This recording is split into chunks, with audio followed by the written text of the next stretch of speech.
Hi guys, welcome to Achromatopsia and the saga that is my life. Right now I am currently in my mobility scooter. So I know it's been a while since I posted anything, but life gets hectic and things get busy. But I've had a huge TikTok following these past couple months, and I've connected with a lot of people who have achromatopsia, and it's been really neat to see, them the way they live their lives is super similar to the way I live my life. And obviously we have the same eye condition, so obviously we're going to have a lot of things in common. But I'm just used to me being the way I am and my siblings. So it's really neat to see there's a whole little community of people like us out there, and it's just really neat to see. But I have a lot of people on there that don't have children, and they'll private message me things like asking me, I can never imagine my life raising children. How do you do it? What are your fears? What are the things that you struggle with? And I think it's a genuine, it's a good thing to ask. And I mean, if I didn't have children, I'd be curious too, you know what I mean? So I wanted to go ahead and make this video since you guys get it and understand. And to the parents out there of kids who have achromatopsia, I feel like one of parents' fears for their children in the future is that they're not going to be able, to get into a relationship, fall in love, and have kids and stuff, which is not the case. But I want to reassure you guys that, you know what I mean, it's not impossible. We can do it. For me, I became a mom at 19, and yes, it was very terrifying because my parents kept me, I don't want to say like a baby, but they helped me a lot. And they wanted to keep me young, for as long as possible. So I feel like they did that, but I was also independent. So I, wanted to do things on my own and, try things. And I know, my parents, they were afraid, but they let me. They gave me the opportunity to grow and learn. And I appreciate that. They never treated me like there was something wrong with me, or, you know what I mean, that I couldn't do anything, which is a very important thing, I feel like. Do not put in your kids' mind that they have limitations, because while we obviously do, don't set them up, you know what I mean? Don't give them a complex. Don't make them feel like they can't do something or they'll never be able to do it, because you'd be surprised how much your children can do, you know what I mean? People like me, we can do almost anything. And I feel like if somebody in my life wasn't supportive or just put it in my head that I couldn't do something, I probably wouldn't have ever tried it, and I wouldn't have learned, to do things on my own. But anyway, the main question is, how do you do it? How are you, able to parent? And like I said, I became a mom at 19. And for me, it was very scary because as a person that has achromatopsia, I feel like while you are able to do things and get things done and, take care of yourself, it is very, very different once you bring a baby into the world. For me, it was a little bit differently because I've been taking care of children my entire life. Everybody used me as a babysitter, and mainly because my mother had 6 children. She had 5 children, one every year. They're all a year apart. And then 16 years later, she had me. So I didn't grow up with my siblings, but I grew up with their children. So I was everybody's babysitter. So I feel like I was lucky in the way that I had a lot of experience with children, with the way they are, how to care for them, their psychology. I got it. So, but it's very different when you take care of someone else's child to once you have your own that you're in charge of. Their life literally depends on you. It's very different, and it's a lot of pressure. And I feel like as soon as you're a parent, you always second guess yourself. You're always fearful. And for me, the biggest thing was, while I had all the confidence in myself that I could care for my child, I was always nervous because, to give you an example, when your babies are newborn, you have to take them to the hospital to get their shots, to get their checkups. I believe my son was about a month old. It was in his first month checkup. I took him into the pediatrician, and he had a little rash on his butt, and I didn't know. And for me, I can't tell if they have a rash unless it's really dark, if it's really bad. And it wasn't really bad, which is why I couldn't tell. But this doctor was very judgmental because I looked young. And yes, I was young. I was 19. But he thought I was literally 15. He told the nurse, this is why, children shouldn't be having children. And she let me know that. So, I mean, he was just very condescending, very, mean off the bat. So that obviously didn't end up being my child's doctor for long. But anyway, my point is, he made me feel like a piece of crap person for not knowing that my child had a rash. And, kids get rashes, especially when they're babies and they have that really gross, newborn poop that they do, where it's everywhere, and it's like tar. It's like, sorry, don't mean to be so descriptive if you don't have kids, but my point is, I really, really, really didn't appreciate how he made me feel.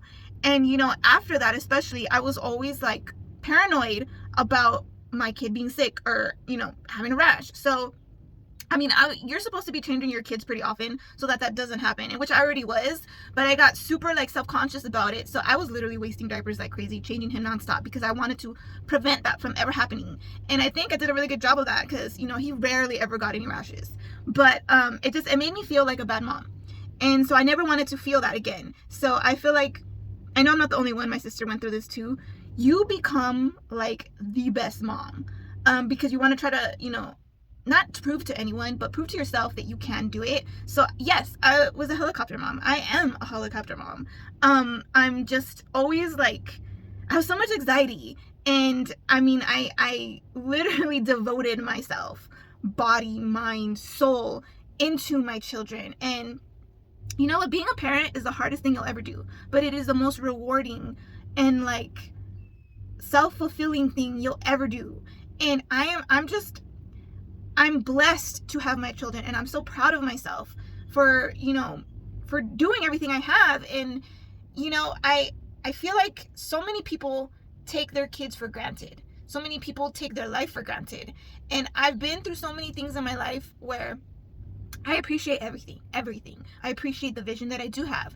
I don't sit there and feel sorry for myself because there's no reason to feel sorry for myself. I'm healthy. I'm alive. I have a roof over my head. I have food in my fridge. My kids have clothes on their back.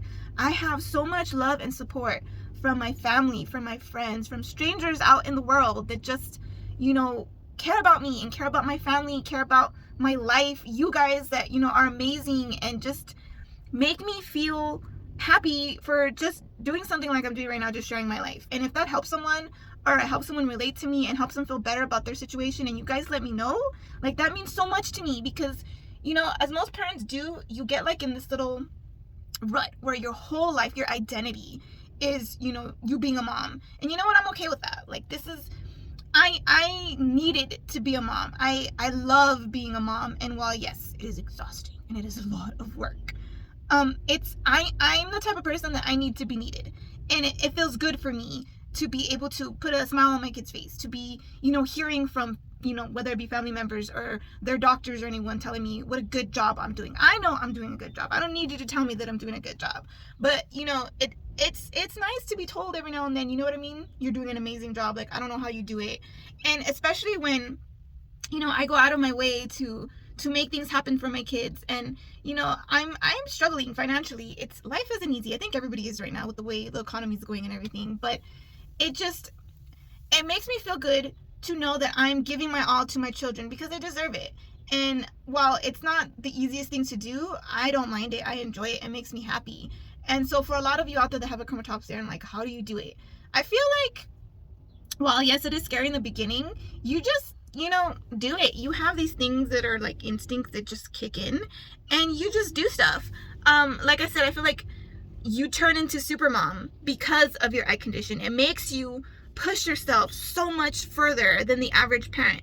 So like, my kid, my oldest, he's 16. Oh my God, I can't believe he turned 16 on Sunday. So it's still like fresh to me. But anyway, he's doing so good in school, and just, he's like an amazing little person. And I feel like he has the biggest, most beautiful heart because of me. Not to sound conceited, but I mean, like, he's always had to help me. I refer to him as my seeing eye kid. A lot of blind people have a seeing eye dog. I have a seeing eye kid. He's always helped me. And while, yes, now that he's a teenager, he's a little moody about it, but he always helps me. And I feel like that has made him more compassionate because he always has to help his mom. He understands that there's people out there who need help sometimes. And I feel like a lot of kids are very selfish, that they don't, literally the world revolves around them. And my kid, he's had a whole different perspective on life because of me, of him always having to help me. And while I always do stuff for him, there's a lot of times, especially now that he's older and he's bigger than me and he can help me physically, not just visually. He does a lot for me, and I appreciate that. And I have a toddler now, she's 3 years old, and I'm literally starting over. So it's a lot of work, and he's just like an amazing, I don't want to get emotional, but he's an amazing human being. He's a great son. He's a great big brother. He's just, he's an amazing little person. And I did that. You know what I mean? Like, I'm proud of myself. So, For those of you out there that are concerned about, your kids being parents one day, don't. They're gonna figure it out. They might not do things just like you did, but they're gonna be great people. Just the fact that you struggle in life with a disability, it doesn't make you like a person that can't do anything for yourself. I feel like if anything, it makes you a more creative person, a more compassionate person, because you know what it is like to struggle. So, moral of the story is, I just figured it out. Luckily, I have lots of love and support from my family, which obviously, the expression "it takes a village." It really does. I'm a little bit more, what's the word? I like people to help me, but I'm also stubborn about asking for help. But I do when I really need it, especially when it comes to my kids. But I'm very independent, and I'm very, like I said, proud of myself for the type of mom that I am, the type of children that I'm raising. My goal is to put these little human beings out into the world and make them good people. There's so many mean and ugly people out there. I don't want to, I don't want to contribute, these ugly people into the world. I want to contribute good-hearted people. I always said since my son was an infant that I want to raise the type of man that when he finds the woman of his dreams, the woman that, he's going to marry, I want her to thank me for, creating and raising this amazing human being. And the same for my daughter. I want, her future husband to be like, wow, you did an amazing job. So that's my goal. That's my parenting, I guess, mindset, that I want to make good people. I want to put good people out there that are compassionate, that are loving, that are kind, and, are intelligent, and don't feel like, they can't do something, because we all have amazing capacity to get things done. Whether you are visually disabled or not, you can do anything. And I feel like as a parent, it's very important to support your kids. And even if you have fears of them being able to do things, don't show that to them. Don't instill in them that they can't do something or give them a complex about it. I feel like it's very, very, very important for you to, let them try things. And if you have to hover over them and be there just to monitor them, do that. Rather you do that than say, no, you can't do it. Or no, I'm afraid. No, you could hurt yourself. There was this thing I saw on Facebook a long time ago that let your children try dangerous things safely, or something like that. Like, they're never going to learn stuff if you, enable them or you don't let them do things. You can supervise them, which is what you should do, but, they're never going to learn unless they do things for themselves. So, give them that opportunity. Of course, there's certain circumstances where you can't, but at least try. And yeah, that's my parenting advice as a person with achromatopsia. It's difficult for everybody, but I feel like, you got to do it. It's got to get done. And it's not impossible. It's a little difficult sometimes, but you can do it. That's my point of this whole parenting thing.